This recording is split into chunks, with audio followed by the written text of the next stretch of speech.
Olá, natural de Porto Alegre, olha, teve a criação toda na cidade de Canoas, mas hoje reside em Sapucaia do Sul. Ele é casado com a dona Adelaide, pai da Thaís e do Jonathan e avô do Otávio. Ele é colecionador, olha, de artigos esportivos, revistas, enfim, né, tem muita coisa sobre futebol principalmente e também agora acaba de lançar o livro, né? História da divisão de acesso no futebol gaúcho. Hoje teremos uma conversa de peso, olha, para mim é satisfação, com o senhor José Luiz Tavares Maciel. Seja bem-vindo ao Conversa de Peso, senhor José. Obrigado, Cuba, pela oportunidade de estar divulgando esse trabalho que a gente fez em homenagem aos 101 anos de competições no Rio Grande do Sul, né? Esse livro faz parte de uma trilogia, né? Começa com a divisão de acesso, o próximo vai ser sobre as Copas Gaúchas, né?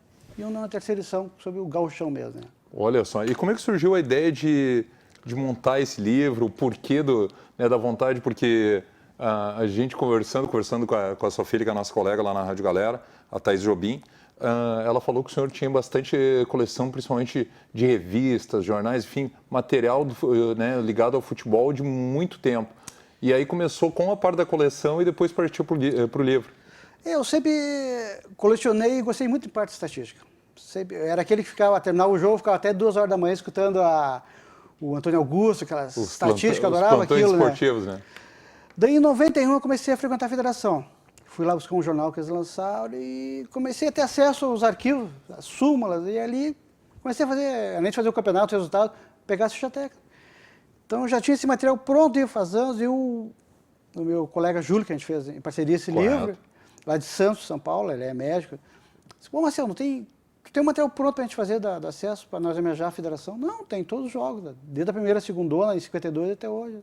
Vamos fazer um livro? Não, bom, eu consigo que eu patrocínio aqui, e a gente fez esse livro para homenagear os 101 anos da Federação Gaúcha. E começar por essa parte de colecionador, senhor José, o senhor disse que foi lá pelo ano de 91, começou a juntar esse material, é isso? Não. Foi antes ainda?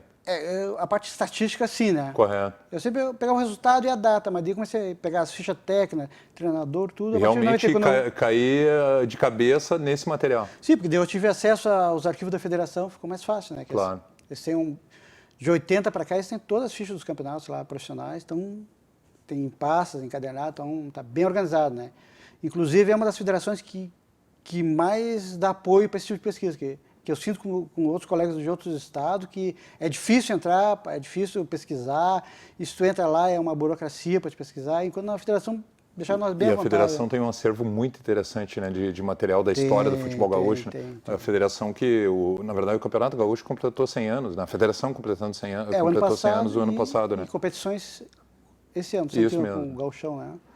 Eu tenho muito a agradecer ao senhor Edir de Quadros, que quando eu cheguei lá em 91, eu expliquei para ele, ele viu que eu gostava muito disso, e ele também gosta desse tipo de estatística, me apresentou o Alcemar do arquivo, disse, Alcemar, esse rapaz vai começar a pesquisar aí, e o Alcemar também se tornou um grande amigo, me ajudou muito, os dois têm muito a ver com esse livro também, que se não fosse ele, de repente nem a gente teria lançado esse livro. Bom, mas para ser colecionadora de material sobre futebol, ter escrito um livro sobre a história do futebol, né, da divisão de acesso, futebol gaúcho. A paixão pelo futebol vem de infância, com certeza. Isso foi bom tocar nesse assunto. Eu comecei a frequentar campos de futebol aos 5 anos. Eu morava a duas casas da sede do Estância Velha em Canoas. E a minha avó, como fundadora, religiosamente, todos os domingos, me pegava às 2 horas da tarde para ver os jogos do Estância. Eu morava uns 200 metros. O campo é onde é o atual cemitério São Vicente, Canoas. Lá em Canoas. Todos os domingos religiosamente. Claro, eu não vi o jogo, ficava jogando bola com meus primos, amigos atrás do gol. Brincadeira de criança. Comendo sorvete, uma pipoquinha no inverno, amendoim torrado. Mas ele começou a me levar para as festas do Estância, nos sábados, e aquele mundo do futebol, começou a entrar e foi ficando a paixão. Foi ficando, ali já começou a paixão. Depois meu pai trabalhou na Vargas, começava a trazer jornal do Centro País, com recortes, figurinhas material de Rio, São Paulo. Me comprou a primeira placar. Daí sim, quando comprou a primeira placar, eu falei, pô, que revista, com escudinho de botão, aquelas dados. E foi, em 79 eu mandei uma carta para a finada revista Manchete Esportiva. Olha só. Daí ele começou mesmo correspondência com Brasil, com Europa, Itália, Espanha. Daí, E o senhor é daqueles que tem coleção, além de revista, de álbum de figurinha, algum outro material assim, ou é mais em cima de revistas, de jornais, dados estatísticos? Tem umas partes mais fortes, por exemplo, livros, revistas, flâmulas, distintivos metálicos, assim, álbuns de figurinha até que nem é tanto, né? Tem alguns de Copa do Mundo, Sim. mas revista, camisa também, eu ganho muita camisa dos amigos, assim, mas não que seja colecionador, mas a gente vai guardando, né? Mantas de futebol também é uma coleção que eu gosto muito, né? Que chegou há pouco tempo no Brasil, né? Porque na Sim. Europa já existia há muito tempo, né? E a paixão pelo Colorado? Olha, esse vem de infância. Essa minha avó mesmo É de família? era gremista fanática. Olha só. Mas tu vê, né? Ela faz o Grêmio, ganhava tudo, ela, eu te dar camisa, te dar carnê, na guerra pedia os carnê, né? De 50, 60, o Grêmio dominou, né? O Sim, futebol esse gaúcho. Grêmio- Depois o Inter 70 ali que retomou, né? Eu sei que de quase 12 títulos de entre citadinos, do gauchão, né, naquela época ali. E ela, eu te dou camisa, eu não sei, não. Não lhe atraiu o tricolor? Não. E o Inter perdia naquela época, né? Eu não sei dele. Daí não vingou essa. Aí ela também me deu a primeira chuteira quando eu comecei a jogar futebol, né? Eu ia lhe perguntar isso. O senhor não tentou ser jogador profissional? Né? Não, porque eu, aos 3 anos, fiz uma cirurgia no tornozelo. Ah, sim. Uma cirurgia até meio complicada, fiquei quase um ano. Acabou inviabilizando a possibilidade de tentar uma carreira.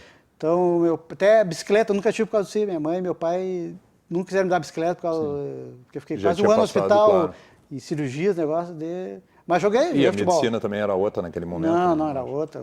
Mas joguei futebol, comecei a jogar na escolinha do 15, em 76. De 77 fui pro Estância, que é o clube do coração em Canoas lá, né? E joguei até 83, né, no Estância, né? Categoria, na época era o juvenil, né? Era júnior, juvenil, segundo quadro, primeiro quadro, depois eu parei com futebol, né? E quando o senhor começou a fazer esse contato aí, que nem o senhor disse, mandando mensagens, enfim, cartas na época, né? Lá para a Manchete Esportiva, o pessoal ali retornando.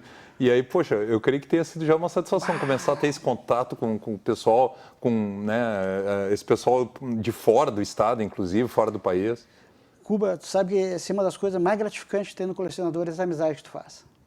Eu tenho um amigo no Piauí, que toda parte do Brasil tem na Europa. E anos 80, 90 foi o boom do colecionismo, sabe? Porque ali eu tinha uma caixa postal em Sapucaia. Pô, chegava sábado, porque eu trabalhava, né? Chegava sábado, 9 horas da manhã, abria, eu já estava lá dentro. Já para olhar, saber o que tinha. Abria aquela caixinha de coisa cheia de envelope, aqueles pacotes grandes ali. Era um prazer muito grande. E tu mandar ter material pessoal que gostava também, sabe? E sabe que eu conversei várias vezes já com o pessoal, né, mais veterano, enfim, de um outro momento, porque a gente pega a gurizada hoje, é tudo eletrônico, né? Tudo no computador. E claro que a internet facilitou muito a vida, até para pesquisa, inclusive, né? No caso do futebol também. Mas tem ainda o pessoal que gosta do físico, de sentir, pegar uma revista na mão, né? Poder, que nem o senhor disse, ter a satisfação de receber uma correspondência, né? Falando desse assunto especificamente, de chegar a revista da sua casa ou ir numa banca comprar. O senhor ainda é nessa linha ou já está partindo mais para essa parte mais eletrônica, mais informatizada? Eu sou colecionador raiz. Eu sou rato de sebo também, que eu adoro ir a sebo. A gente consegue muita raridade em sebo, né? Sim. Aqui em São Leopoldo eu consegui o Grande Clube Brasileiro, uma revista de 71, eles fizeram uma de cada clube, né? Cheguei lá, tinha umas 10 lá. Só que o rapaz não sabia o valor que era a revista, né? Comprei super barata a revista. Né? Hoje uma revista já está quase 100 reais cada uma. Nossa, né? imagina. Eu paguei 5 pila cada revista, né? Se eu não me engano. E com um acervo, uma história incrível. Só tinha do Internacional, que meu pai tinha comprado na época, me deixou de herança, e ali eu consegui completar a coleção. Depois fui atrás também, né? Até tem muita história aqui no Hamburgo. Nós fizemos aqui 2 exposições de cartão postal no Santa Rosa. Antigo Santa Rosa. E fizemos uma aqui no ginásio dos comerciais, eu estava lembrando. Olha só. Tinha um colega nosso, que é o Elomar Miller, que hoje é presidente do UTI, time de futebol de sábado à tarde aqui. Era um grande colecionador, a gente fez aqui umas exposições muito legais aqui. Né? Sim, para mostrar para o pessoal aqui da região também tudo que já tinha. Eu fiz uma também, junto com os colegas, 25 anos do Beira-Rio. Conseguimos... Isso foi em 94, né? 94. A gente conseguiu toda a estrutura do museu, liberaram a sala do Conselho Deliberativo para nós. A gente comprou um troféu, um laçador para dar para o presidente da SOCOP, Sociedade dos Colecionadores Postal Estático. Inclusive, eu acho que teve um torneio, né, dos 25 anos do Beira-Rio naquele ano, né? Teve. O Grêmio, Peñarol, Seleção isso, Nigéria e o Internacional, né? E a gente participou, eu também viajei muito, participei de exposição em Curitiba também. Curitiba sempre foi um ponto central, porque ficava perto de São Paulo, Rio, Sim, Minas. e o pessoal do Sul. E o pessoal do Sul, então era... Juntava todo mundo ali. viajava pouco e se encontrava. Eles fizeram lá nos três, lá no Paraná Clube na primeira vez, no Couto Pereira e no Atlético. Logo que inauguraram o estádio do Atlético, esse novo aí. Daí a gente viajava, participava, ajudar os colegas. Fizemos o Manual da Puso também, no Rio Grande também. Antes da gente ir para o intervalo, na sequência, os grandes momentos que o Internacional, o senhor como colorado, viveu na década de 70, vendo tudo isso, o senhor tem esse material guardado também? Acredito que sim, né? Por histórias daquela época ali do tricampeonato brasileiro, daquele time 8 vezes campeão gaúcho, enfim. O que o senhor tem daquele momento do Inter? A gente tem recortes não, o próprio jornal, né? Claro. O jornal da época, temos revistas, né? Adesivos, sabe? E eu, nos últimos anos, assim, dos anos 80 para cá, quando o Inter é campeão, eu sempre pego a Zero Hora, a Guarda da Zero Hora, Correio, Vale dos Sinos, ZNH, tipo de jornal que for do Inter campeão, a capa todo jornal, né, do Inter campeão eu guardo. Ele tem tudo guardado, tudo guardado, todo esse material. É. Eu guardo todos os cadernos de... A pergunta que não quer calar é quando o Grêmio é campeão, o senhor guarda também? Não, mas eu tenho muito material do Grêmio. Claro. Tem Não, coisa rara do Grêmio. Tem que ser, né? Tem os discos do Grêmio, campeão do mundo. Os próximos colegas gremistas eu chego meio assim... Meu pai, eu lembro que tinha um disco de vinil do Grêmio campeão da América de 83. Eu tenho esse disco. Que a RBS na época gravou, enfim, a Gaúcha, né? A Guaíba, a Gaúcha gravava sempre, né? Naquela época era comum, né? Tem os gremistas que chegam meio assim me consideram, eu tenho lá um disco, tem uma revista lá que... Não sei, tu é colorado? Não, mas eu sou colecionador, né? Claro, além exatamente, por isso que eu lhe perguntei, né? Porque tem essa ligação, claro, tem o amor pelo clube, o Internacional, mas como um colecionador acaba fazendo um material de todos, né? Por não exemplo, tem distinção nesse caso. O pessoal do Grêmio pede agora, tô conseguindo um monte de súmula, a ficha técnica para eles dos anos 20, 30, 40, lá para eles. Mas... Não, cara, eu sou colecionador, independente de ser gremista ou colorado, se puder ajudar vocês nesse site de vocês, ajuda, não tem problema. Sem dúvida nenhuma. Vamos para o intervalo e no segundo bloco, aí sim a gente vai cair de cabeça no livro A História da Divisão de Acesso do Futebol Gaúcho. Quero saber do seu José como é que surgiu, né? Ele já contou um pouquinho como é que surgiu a ideia, mas principalmente esse material que tem aqui dentro, olha que é espetacular, né? É para quem gosta de estatística, de plantão, tem muita coisa. Vamos para o intervalo e já voltamos.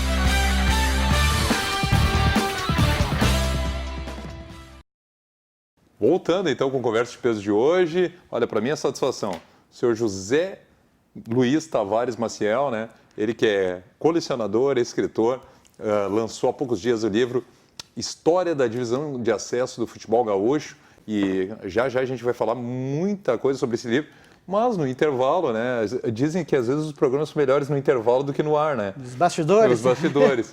O senhor estava me contando uma história da sua avó, quando ela lhe levava pequena para assistir os jogos, enfim, com o seu primo jogando, e ela deu uma sombrinhada lá no aniversário. Essa história é muito comentada na família, muito peculiar, né? Ela como fundadora... Como era o nome da sua avó?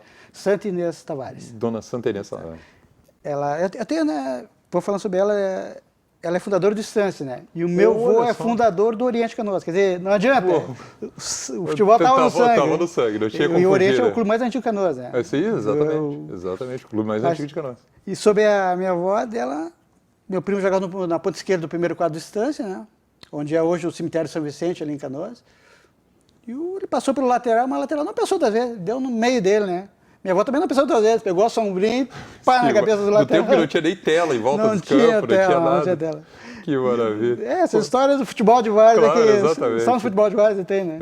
Tem algumas muito boas que o pessoal conta assim, de vez em quando, que parece que é mentira, mas é verdade. Precisaria de um programa muito grande. O senhor vai ter que fazer um livro, de repente fazer uma coletânea de histórias da várzea, porque olha, tem muita história interessante. Tem bastante, né? A várzea é um mundo cheio de histórias. É verdade, né? Sem dúvida nenhuma. Voltando para o livro, e agora sim, seu José, falar mais detalhadamente sobre o livro História da Divisão de Acesso no Futebol Gaúcho. O senhor disse que lá atrás já tinha esse material todo, né? Boa parte desse acervo, fez muita pesquisa na Federação Gaúcha, enfim. E aí, a partir de que momento o senhor, junto com o Júlio, isso. Decidiram, não, vamos colocar isso num livro? Bom, esse material começou assim, ó. lá nos começos dos anos 90, como eu falei, o seu Edir, era difícil conseguir os resultados. Ele sim, me chamou assim, Marcelo, vem aqui na minha sala. Ele tinha tinha uma estante cheia de livro antigo lá e ele tinha todas as tabelas dos campeonatos, tudo organizadinho lá. Ele assim, pediu para Deus, nossa, Mário, tira essas xerox, todas essas tabelas para o Marcel aí. E eu digitei tudo, né? E umas anteriores dos anos 60 a gente foi pesquisar, com a ajuda de amigos, muito em museu, Porto da Costa, formatário de resultado, a federação, a ajuda de colegas do interior, né? Daí a gente conseguiu pegar todos os resultados. Né? E aí, em cima disso, vocês, juntamente com o senhor e o Júlio, resolveram, não, vamos colocar isso num livro. Estava tudo digitadinho, e ele falou, só... tu não tem aquele material? Eu disse, não, temos, vamos fazer um livro e homenagear a federação. Eu disse, não, que legal. Vamos fazer mesmo. E é um livro, basicamente, ele é estatístico, né? É estatístico, totalmente estatístico. É data, resultado, classificação, o campeão ali. Né? Aqui fala de 1952 a 2019, que é o período que começou a segunda divisão, divisão de acesso, né? A primeira e segunda divisão do futebol gaúcho começou em 52. Sim, antes eram os torneios, era regionalizado, enfim, né? Não tinha um campeonato de segunda divisão, eram os torneios citadinos, né, mas não tinha uma segunda divisão no futebol gaúcho, né? E aí, a partir dali, com o crescimento também de mais clubes, né? Começaram a surgir mais clubes também. O próprio crescimento do futebol pedia, né, uma organização de uma segunda divisão, né? Já que tinha a primeira divisão, era os campeões das regiões se encontravam em Porto Alegre, faziam um campeonato em Porto Alegre para decidir o título do gauchão, né? A partir de 61 começou nesse atual formato, né? Sim, daí vários clubes disputando estadual, claro. Ficou um estadual mesmo. Antes era regionalizado, né? Tinha a região sul, região metropolitana, região da Serra. A fronteira, a região da Serra, que era a região nordeste, que chamava aqui, né? E tem um dado até curioso, o Nacional, no primeiro campeonato gaúcho de 19, que constou Grêmio e Brasil na decisão. Isso, Brasil. O Brasil foi campeão, né? Ganhou do Grêmio. Ganhou do Grêmio, 5-1. Mas Tem uma história que, na verdade, o Cruzeiro reivindica um título de 1918, né? O Cruzeiro, eu não me lembro qual é o... Tem o Pelotas também... Eles reivindicam como primeiro porque teve a famosa febre... Uma dessas febres que teve acho que a febre espanhola. Febre espanhola. Isso, exatamente. A febre espanhola. E aí estavam na final, acho que era Cruzeiro e Pelotas, era um triangular final, algo assim, e não puderam jogar devido à orientação, né, para não se espalhar a doença, o vírus, e o campeonato ficou em aberto, sem campeão. E aí partiu para 2019 com o Brasil de Pelotas campeão. E aí eu sei que tem uma história que o Cruzeiro, o Pelotas querem o reconhecimento desse título de 1918. O Pelotas é um pouquinho anterior, acho que é 1911, acho que... É porque o Pelotas jogou com um dos principais clubes do estado. Eles, alguém dos principais clubes do estado, eu posso me proclamar, sou campeão. Eu sou campeão. Só que na época não tinha federação, não tinha nada para organizar. Não era nada organizado. Não era nada organizado, né?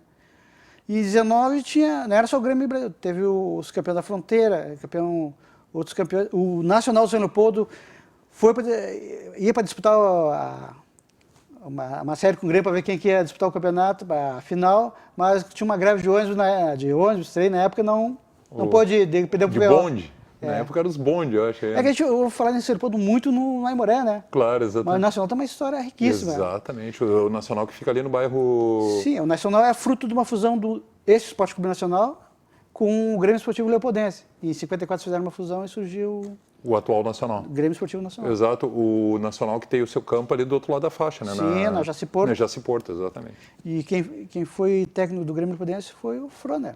Olha só, né? Começou a carreira dele técnico no Grêmio. Carlos Froner, um dos nomes históricos do futebol gaúcho. Começou a carreira dele no Grêmio Esportivo Leopoldense. Que espetáculo isso. Eu quero saber uma história, todo aimoresista agora vai lhe contestar. Porque tem duas histórias que a gente falava fora do ar. A primeira, que história é essa do Aimoré não ser o vice-campeão gaúcho em 59? E a segunda, o senhor me disse que em 2011, que foi o título da segunda divisão do Aimoré, onde eu tive a honra, né, de estar presente também, né, fazendo parte, todos têm, e tem até a estrela na camisa do Aimoré, enfim, como sendo o primeiro título oficial da história do Aimoré. Mas o senhor me disse que não, que teve título oficial antes e que em 59 o Aimoré não é campeão gaúcho, não é vice-campeão gaúcho. Eu também, uns anos atrás, me criei ouvindo esse bairro, o Aimoré é vice-campeão gaúcho. Mas daí, quando tu te aprofunda nas pesquisas, fui ver, campeão gaúcho, olhei lá, campeão gaúcho, vice-campeão 59 e Farroupilha. Mas é o Aimoré... o que consta na federação, exatamente. Não, o campeão, o vice-campeão de 59 é o Farroupilha, de Pelotas. Só que o Aimoré, na época, foi vice-campeão do Metropolitano, divisão de honra de Porto Alegre, que era um campeonato fortíssimo. Imagina, era Grêmio, Inter, Cruzeiro, Novo Hamburgo, São José. Realmente, ser vice-campeão naquela época era um baita, mas não... E aquele time do Aimoré é histórico, né? A história time, conta, né? Logicamente eu não peguei essa época, né? Mas a história conta que foi o time que revelou o Mengalvio, né? Sim, Mengalvio. O Mengalvio que depois foi para o Santos Pelé. Para o Santos Pelé. E depois o segundo título foi o torneio início, que era comum antes dos campeonatos da Citadinos, divisão de honra, ter o campeonato, que era a apresentação dos times, né? E o Aimoré foi, se não me engano, em 58, 59, campeão, junto com o Novo Hamburgo e o Força Luz, que naquela época não tinha iluminação, né?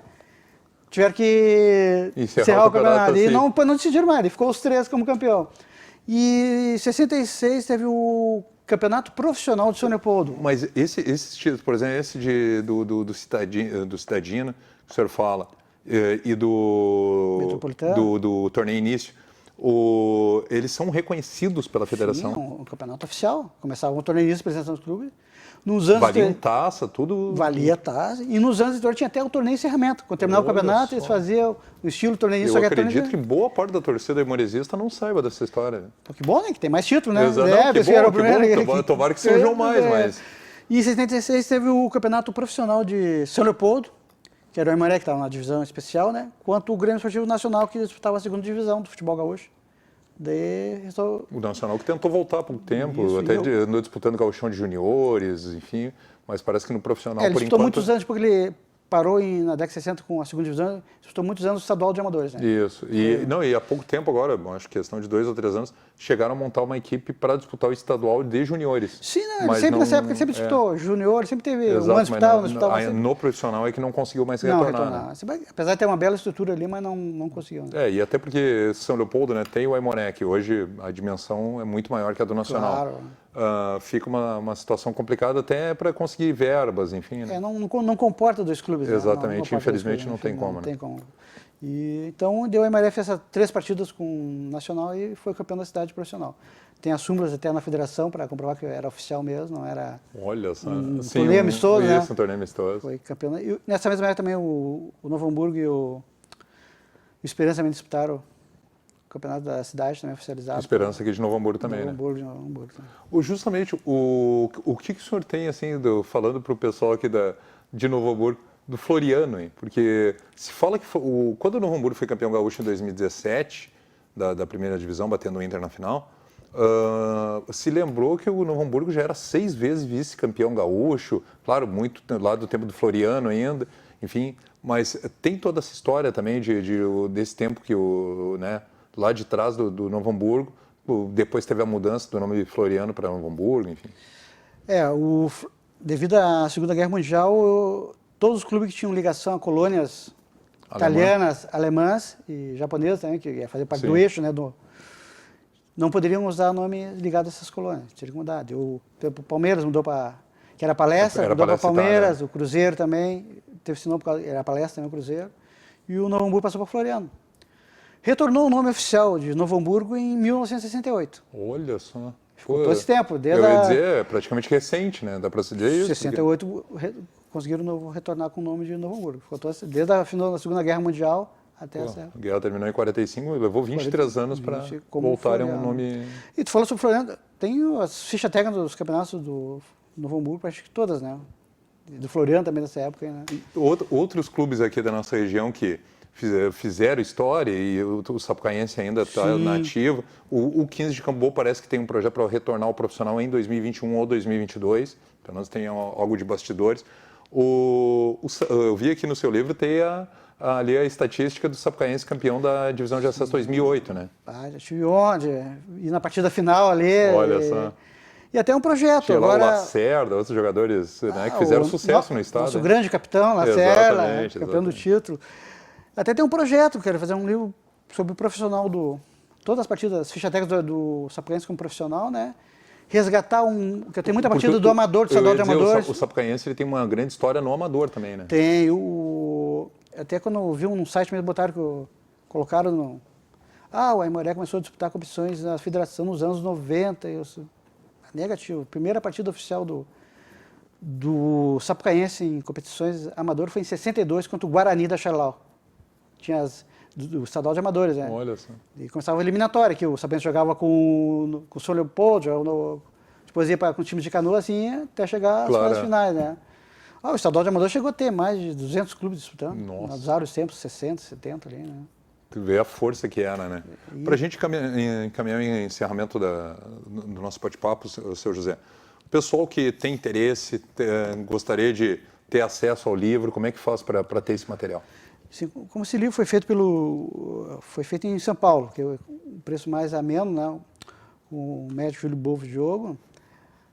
O e-mail dele é juliobove@litoral.com.br. Júlio Bove @litoral.com.br. Pode entrar em contato direto com ele. Isso, dele. Ele passa valores, enfim, encaminha o R$60 livro. com o correio incluso, né? Já Poxa, está aí o valor já super acessível. super acessível.